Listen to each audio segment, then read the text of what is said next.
Good afternoon students. Last class में मैंने आपको बताया था कि how we can access the operations on a series object और एक्सेसिंग बताई थी। देन मैंने आपको बताया था कि हम मॉडिफाई कैसे कर सकते हैं सीरीज ऑब्जेक्ट को। हमने दो मेथड डिस्कस करी थी, एक नॉर्मल मेथड डिस्कस करी थी जिसके थ्रू हम किसी भी इंडिविजुअल ऑब्जेक्ट में ऑपरेशंस परफॉर्म करवा सकते हैं। सेकेंड मेथड थी कि हम हेड और टेल फंक्शन को कैसे यूज़ करेंगे। हेड फंक्शन के थ्रू हम कुछ n number of values get कर सकते हैं जो स्टार्टिंग वैल्यूज़ होती है। टेल फंक्शन के थ्रू हम जो लास्ट वैल्यूज़ होती हैं वो गेट कर सकते हैं।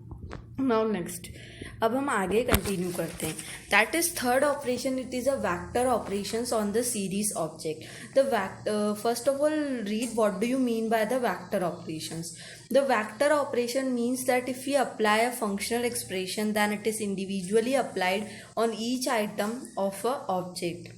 Since the series objects are built upon a num_py array, they also support the vectorized operation just like ND array. Next thing, हम क्या कर सकते हैं, हम कोई भी वैक्टर ऑपरेशंस भी परफॉर्म करवा सकते हैं on a series object and it will be applied on a individual object. मतलब किसी भी सिंगल आइटम पे अप्लाई होता है.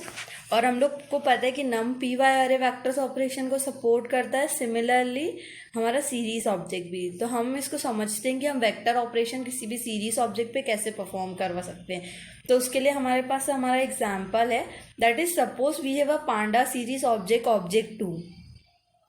हमारे पास यहाँ दिया हुआ है object 2, then a will be equals to 1.50. ये हमारा एक ऑब्जेक्ट है.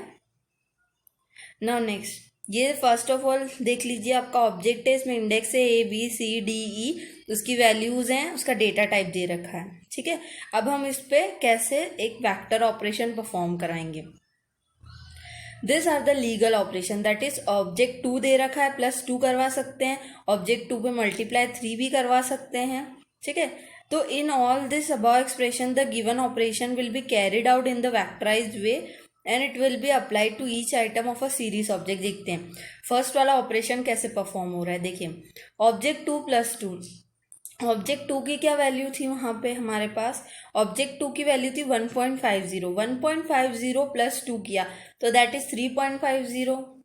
सेकेंड 12.75 था, 2 ऐड किया दैट इज, तो डायरेक्टली हम यहाँ पे वेक्टर ऑपरेशन, बिकॉज यहाँ पे एक क्या है सीरीज ऑब्जेक्ट है और दूसरा क्या है एक नंबर है, तो हम किसी भी नंबर को एक ऑब्जेक्ट के साथ डायरेक्टली ऐड करवा पा रहे हैं. That is a vector operation we are performing basically. Second operation हमारा यहाँ देखिए, दैट इज ऑब्जेक्ट 2 × 3.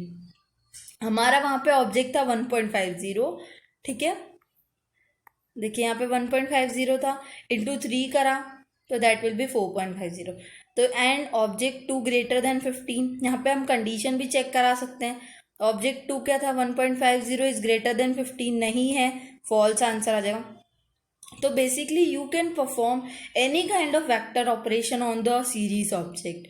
ठीक है, ये डिफरेंट एग्जाम्पल्स है जो मैंने आपको एक्सप्लेन कर दिए हैं. इनको आप अपने सिस्टम पे चला के भी देख सकते हैं तो आपको और क्लियर हो जाएगा डाउट. कोई डाउट हो तो you can ask me. Next thing, अभी तक हमने देखा कि हम वेक्टर ऑपरेशंस परफॉर्म करवा पाते हैं. अब हम देखते हैं हम कोई भी अरिथमेटिक ऑपरेशंस कैसे परफॉर्म करवा पाते हैं सीरीज ऑब्जेक्ट के. बेसिकली अरिथमेटिक ऑपरेशन का क्या मतलब होता है, arithmetic operation means addition, subtraction, division, multiplication. Basically जब हम ये वाले ऑपरेशंस परफॉर्म करवाते हैं then we need a 2 series object, because कोई भी अरिथमेटिक ऑपरेशन सिंगल ऑब्जेक्ट पे तो होगा नहीं, we just need the 2 operations.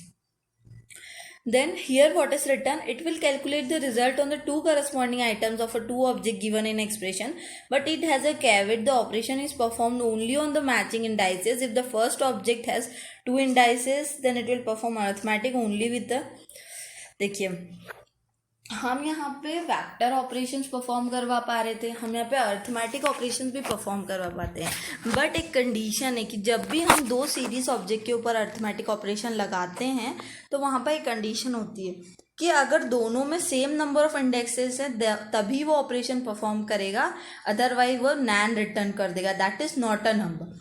I have explain you this term before. That is not a number कब आता है, जब हमें पता नहीं होता कि एक्चुअली हमारी कितनी वैल्यूज होंगी, then we get a NaN. Next thing, अब हम लोग इसको एग्जाम्पल के थ्रू देखते हैं how we can explain it. Now to understand this we are having a object 1 2 3 4 and 5. हमारे पास यहाँ पे 5 ऑब्जेक्ट है. देख लीजिए ऑब्जेक्ट 1 2 3 4 एंड 5. ऑब्जेक्ट 2 और 5 देख रहे हैं जिसमें 5 इंडेक्स हैं. Sorry student. ऑब्जेक्ट 2 और 5 देख रहे हैं हम लोग जिसमें 5 इंडेक्सेस है, मतलब सेम इंडेक्सेस है. Object 4 has some indexes matching with object 1 and 3. Object 1 और 3 में सेम इंडेक्सेस हैं. 4 तो बिल्कुल ही डिफरेंट है क्योंकि उसमें 7 इंडेक्सेस है. ठीक है, तो अभी हमने डिस्कस किया कि अगर हमें अर्थमेटिक ऑपरेशन परफॉर्म करवाना है दो सीरीज ऑब्जेक्ट पे तो they should have a same number of series indices. ठीक है, तो बेसिकली हम परफॉर्म करवा पाएंगे. तो जब भी हमें एडिशन सबट्रैक्शन या फिर कुछ भी करवाना मल्टीप्लिकेशन तो object 1 will be added to object 5. ऐसा नहीं है कि जैसे ऑब्जेक्ट 1 और ऑब्जेक्ट 3 डिफरेंट है, ऐसे नहीं है कि जब हम लोग चाहते हैं कि जिनका सेम नंबर ऑफ इंडाइसेस है उन पे ही सिर्फ अर्थमेटिक ऑपरेशन परफॉर्म करवाएं.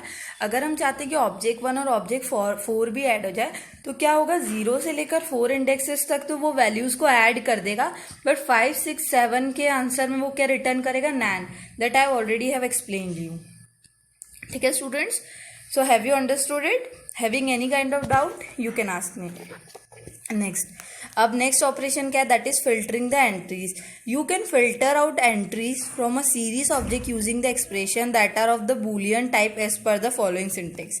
अब हम कुछ एंट्रीज चाहते हैं कि वो फिल्टर्ड एंट्रीज आएँ. दैट इज बेसिकली हम लोग चाहते हैं, हम डेटा हैंडलिंग के लिए हम लोग पांडा का यूज़ कर रहे हैं, डेटा स्ट्रक्चर का यूज़ कर रहे हैं. तो अगर हम चाहते हैं हमें फिल्टर डेटा मिले तो सीरीज ऑब्जेक्ट का एक सिंटेक्स होता है जिसमें हम यहाँ सीरीज ऑब्जेक्ट लिखते हैं, Boolean expression on a series object. Boolean expression क्या होते हैं, that is for checking the condition, it may be a true और फॉल्स. हमेशा स्टूडेंट्स याद रखना कि आप लोग का जो सिंटेक्स रहता है it will always be same. Syntax कभी चेंज नहीं होता. अगर एग्जाम में आपसे सिंटेक्स पूछा गया तो आप एज इट इज लिखेंगे जैसा आपकी बुक में लिखा है या मैंने यहाँ एक्सप्लेन किया है. ठीक है स्टूडेंट्स, अब हम देखते हैं कि हम फिल्टरिंग कैसे कर सकते हैं. देखिए हमारे पास यहाँ पे दिया हुआ है object 1 is greater than object 5. Object 1 में क्या दिया हुआ था हम, और पहले हम वैल्यूज देख चुके हैं. अगर वो ग्रेटर देन 5 नहीं थी तो फॉल्स आंसर कर देगा, ट्रू फॉल्स. मतलब अगर हमें कोई भी कंडीशन चेक करवानी तो हमें फिल्टर्ड डेटा मिलेगा. अब यहाँ when we apply comparison operator directly on a panda series object then it will work as a vectorized operation and applies the check on each individual element of a series object. Then it will find it return the filtered result containing values that return true for the given expression. Basically अगर हम लोग हम ये true और false वाला मतलब Boolean expression लगाते हैं तो वो एज अ वेक्टर फंक्शन की तरह एक्ट करता है. बट हम अगर पूरे एक्सप्रेशन पे ये लगाएंगे then it will be contain as a filtered result. Okay students, now next क्या करेंगे, हम चाहते हैं, हमने फिल्टरिंग भी कर दी सीरीज ऑब्जेक्ट की. अब हम चाहते हैं कि हमें सॉर्टेड सीरीज वैल्यू मिले. सॉर्टेड मतलब इन द असेंडिंग ऑर्डर और इन द डिसेंडिंग ऑर्डर. तो दो तरह से हम इंडेक्सिंग कर सकते हैं. First is on the basis of values and second is on the basis of indexes. Values मतलब डेटा जो आपने प्रोवाइड किया है. Sorting on the basis of values. The argument ascending is optional and if skipped it takes the value true by default. Then इसके लिए हम एक function use करेंगे that is sort underscore values. It is a function which is use to sort our series in the ascending order by default. अगर आप कोई भी order mention नहीं करते हैं तो वो बाय डिफॉल्ट उसको असेंडिंग ऑर्डर में सॉर्ट कर देगा, और अगर आप मेंशन करते हैं then it will act according to that. इसके लिए हम एग्जाम्पल दिया हुआ है एक S11 जिसमें 67005600 5000. यहाँ पे हम सॉर्टिंग क्या वैल्यू के बेसिस पे करें तो देखिए यहाँ पे 6700 है, 5600 से बड़ा है, 100 से बड़ा है. ठीक है, तो अब जब इसकी हमने सॉर्टिंग करी डॉट सॉर्ट वैल्यू, मैंने आपको बताया अगर आप ब्रैकेट में कुछ भी वैल्यू नहीं डालते हैं तो वो बाय डिफॉल्ट क्या करेगा एज अ असेंडिंग ऑर्डर. तो यहाँ देखिए 5000 5200 56 असेंडिंग ऑर्डर. अगर आपने यहाँ पे डाल दिया असेंडिंग इक्वल्स टू फॉल्स मतलब आप इसको डिसेंडिंग ऑर्डर में करना चाहते हैं तो largest value then small then उससे small. Okay student, next thing अब अगर आप चाहते हैं कि sorting should be on the basis of indexes, indexes के बेसिस पे अगर सॉर्टिंग हो तो उसके लिए ये फॉर्मूला है, ये इसका सिंटेक्स है, that is series object dot sort slash index ascending equals to true और फॉल्स।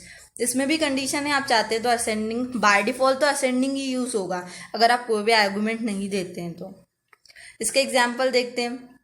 आपने लिख दिया sort index ascending equals to false, तो वो उसको, अब यहाँ पे इंडेक्सेस के बेसिस पे असेंडिंग हुई, दैट इज पहले क्या था ए बी सी डी, अब यहाँ पे हमने लिख दिया असेंडिंग को फॉल्स कर दिया तो D C B A.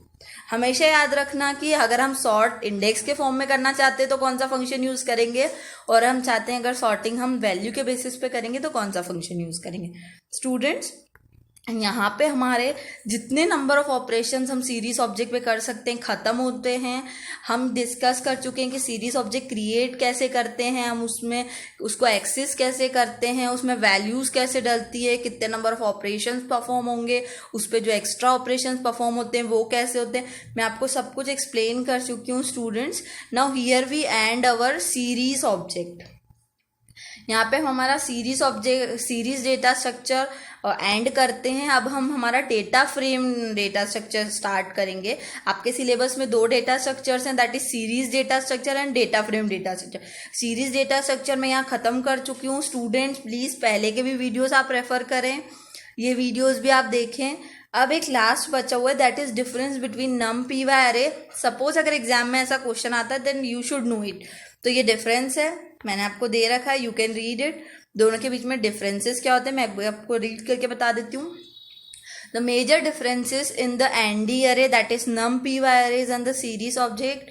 In case of numpy array, you can perform vectorize operation only if the shape of the 2 ND arrays match. Otherwise, it returns an error.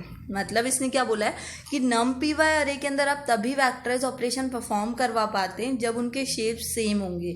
अगर उनके दोनों के शेप अलग होंगे तो आप नहीं परफॉर्म करवा सकते। But in the series object, the data of 2 series object is aligning as per the matching indices and operation is performed.